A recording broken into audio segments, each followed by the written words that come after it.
डर गए। तो बच्चों ने कहा कि प्यास लग रही थी। मां ने कहा कायर हो क्या, यदि प्यास बुझानी है तो जिन्होंने भारत माता को खंडित करने का, लूटने का काम किया है, उनके रक्त से ये विचार था। ऐसे बच्चों का निर्माण इस भारत की सुरक्षा के लिए किया गया। इसलिए मातृशक्ति से मेरा निवेदन है, आपका कर्तव्य है छत्रपति शिवाजी को तैयार करना।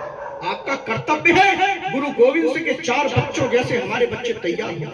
हमारा कर्तव्य है रानी लक्ष्मीबाई जैसी बहनें हमारे देश के अंदर तैयार हो, जिन्होंने जिस आज साईं बाबा को हम पूजते हैं उसका इतिहास जान लेना।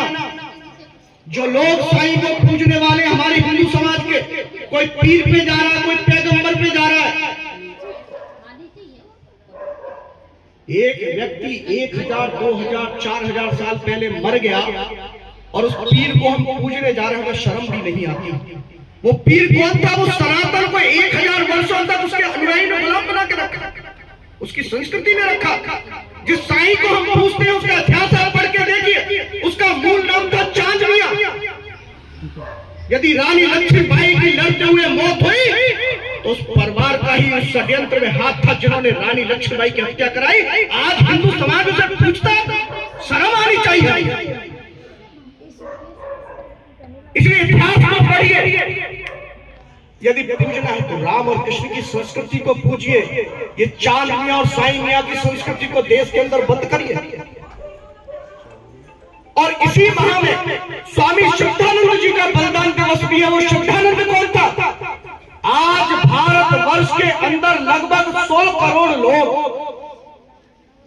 ऐसे लोग हैं जो अपने ही हैं, जो मुस्लिम बन गए या ईसाई बन गए।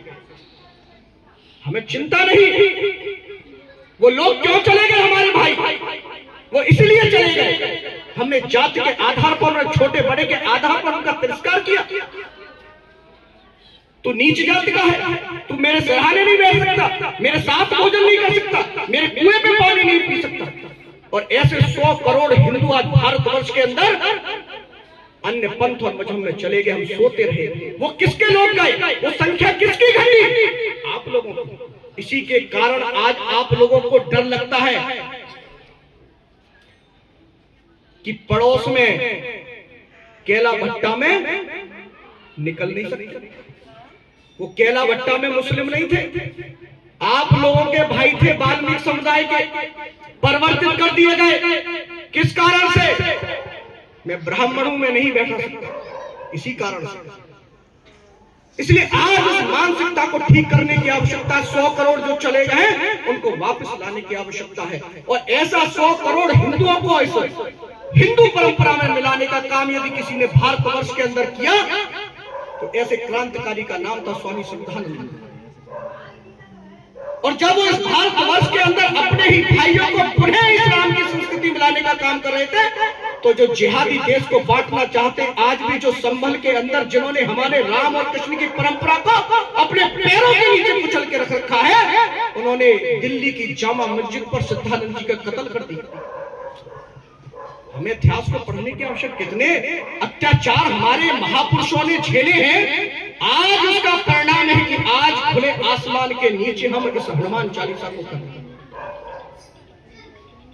और ये अधिकार हमारा जो इस भारत का अधिकार है, ये अधिकार हमसे दोबारा छिन ना जाए, इसलिए आवश्यकता है एक होने की, एक हिंदू होने की, जातियों में ना बटके यह संकल्प लेने की कि जात पात की करो विदाई, हम सब हिंदू भाई भाई।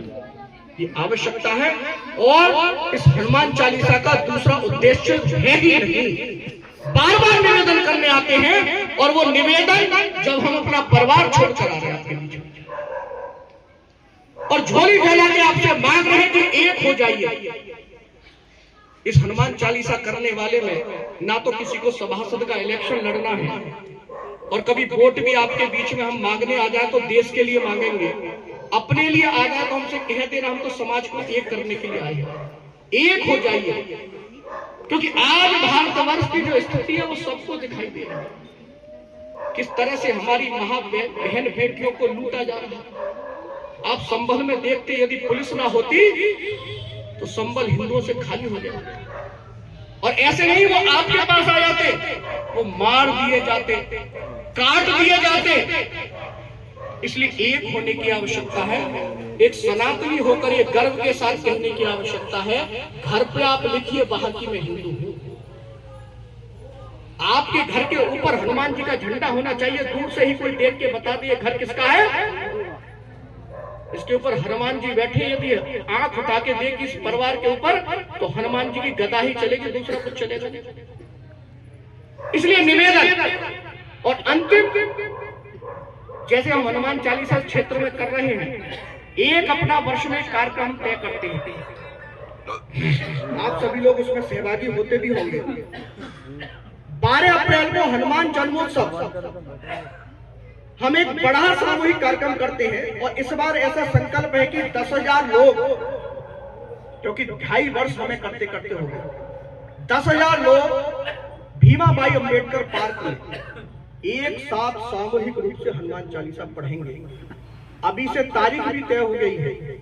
और आपसे यही प्रार्थना करेंगे कि अपने परिवार में, अपने पड़ोस में, अपने रिश्तेदारी में अभी से 12 तारीख का प्रचार करना शुरू कर दें। और ये तय हो कि एक कुंभ तो इलाहाबाद में हो रहा था, पर उसका छोटा स्वरूप विजयनगर प्रताप बिहार में भी हुआ है, जहां 10,000 सनातनियों ने एक साथ एक हिंदू होने का संकल्प लिया है और अपने आराध्य की प्रार्थना की है। इसी के साथ मैं अपनी वाणी को विराम देता हूं। भारत माता की जय।